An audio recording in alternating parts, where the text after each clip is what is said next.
Alright, this is Backbreaker. It's a fun technique in itself. It comes from the Parker system. The Mills version is not that much different. We've got a couple insertions on the entry. That's it. I'm not going to really cover the Parker technique. I do want to play with the Mills. I do want to emphasize the Mills opening, just because I think it's just very effective. The idea on Backbreaker is they're coming from the flank.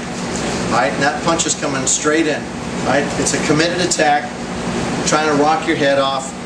What we're going to be doing is we're going to be stepping out to about 2 o'clock. We're going to parry. We're going to double factor. Now the key on this is this right hand. What we don't want to do is throw that hand out. What we want to do is we want to collapse that elbow. And we're going to take this elbow and we're going to turn it into a spear. He's felt this before, because he's already retreating before my spear gets there. Okay, that's the cool thing about this, and that's why, one of my favorite entries, working from the flank, is what Mr. Paul emphasized, was taking, it's like somebody just cut off your forearm, and the only thing left is this point on the end of your elbow. And that's what we're using. So as I step out, and I work that parry up, if you think about it, I'm punching with my elbow. But I've inserted that double factor right into those floating ribs. Boom, catching that. Now we're not going to stop moving here. As soon as I get that parry off and collapse, that hand is already starting to circle and my foot's already starting to circle. Boom. As I'm starting to move around, that palm heel is going to come right around and catch that kidney, creating that arch. Okay? So we're going to change the angle here just for a second. So you can kind of, right about there, so you can kind of see what's going to happen on this little piece. There's that shot. Hand comes up to positional check. That hand's starting to work. Pow. I catching the shoulders. I'm going to anchor those elbows down. From here, this is where the backbreaker comes in. That knee. Pow. Catching the back. From there, I'm just going to anchor them down and collapse them right onto my thigh. Boom. Okay?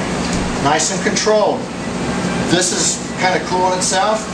Just cupping those, catching those ears, boom, compressing ear right into the ear. Very painful if you've ever had it happen to you.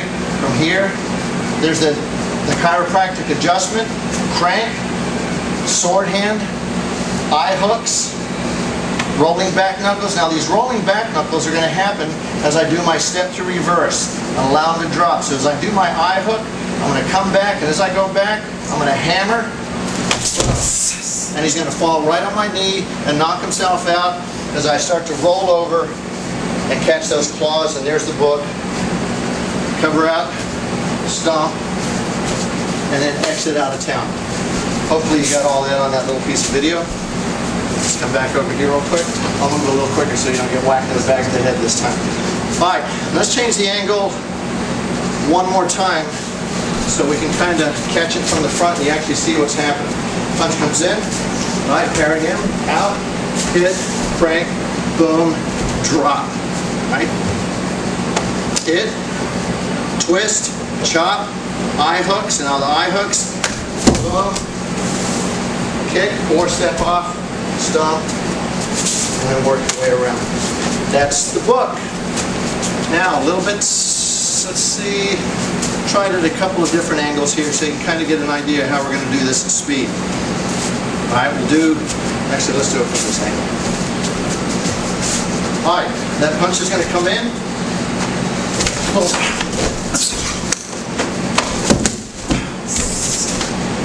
And there's the technique, pretty straightforward. Not a whole lot to it.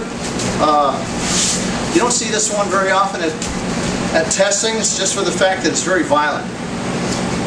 And it's really hard to control a couple of different aspects of it. The first aspect to control is catching that elbow as you come in. This kidney shot is a great way to get them straightened up again. This is the part that scares a lot of people. As I pull them down, you're looking at, from this angle, as I pull down, boom, that knee is going to drive up. That's where Backbreaker gets its name from. Think about it. You're catching the thoracic, lumbar area, and you're going to smash that spine right into that knee and then set them down. Boom, down. Okay. Alright? And that's Backbreaker. That's the way we do it. It's pretty straightforward. Are you going to pull this off in the street? Who knows? There's a law enforcement technique that pretty much works the same way from here. Alright? What they'll do is they'll hack that arm. Alright? As they step to reverse, hack, and get them right down to their stomach. And then they'll just work that hand through and then lock it up nice and tight. Hopefully we got that, so we'll see what happens. Alright, there's Backbreaker. Thank you.